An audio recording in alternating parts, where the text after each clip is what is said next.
ভগৱানত বাহিৰে কোনেও নাজানে যে কাৰ দিন কেতিয়া সলনি হৈ যাব। এই যে ভিডিঅ'টো চলি আছে আপোনালোকে হয়তো ভাবিছে এইটো ক'ৰ পাগলে, এইটো ভয়ানক চেৰা পাগল, কিয় লগাইছে ইয়াক। কিন্তু কথাটো হ'ল ই চেৰা পাগল নহয়, ই আকৌ বহুত পপুলাৰ। এই ল'ৰাজনে মানে ভাঙা চিঙা এইবিলাক বস্তু মানে বুটালে আৰু আমাৰ ভাষাত হ'লি এই লোহাটিং বেপাৰী কাবাৰীবালা।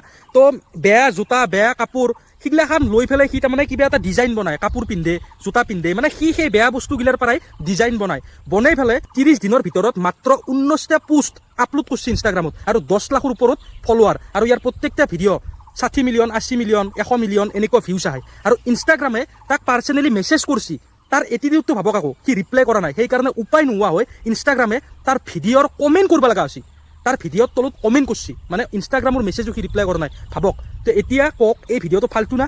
মানে মানুহ দিন কেতিয়া সলনি হৈ যায় কোনো ক'ব নোৱাৰে। শেষত এই ল'ৰাটোক চাই পেলাই একচুৱেলি মটিভেট হ'ব লাগে, মানুহে মটিভেশ্যন ল'ব লাগে যে যিটো ল'ৰা এই লোহাটিং বেপাৰী আছিল তাক আজি ইনষ্টাগ্ৰামে নিজে মেছেজ কৰিছে কিন্তু ৰিপ্লাই কৰা নাই, সি তাক কমেণ্ট কৰিব লগা হৈছে ভিডিঅ'ত। আৰু এতিয়া তাৰ লাইফষ্টাইল বেলেগ, ডাঙৰ ব্ৰেণ্ডে তাৰ কমেণ্ট ছেকশ্যন যদি চেক কৰা যায় ডাঙৰ ব্ৰেণ্ডে মেছেজ কৰিছে, ডাঙৰ চেলিব্ৰিটি মেছেজ কৰে। 1 মাহৰ ভিতৰত যিটো ই এচিভ কৰিছে সেইটো মানুহ 2 বছৰ 5 বছৰতো নৰয়, 1 মাহৰ ভিতৰত।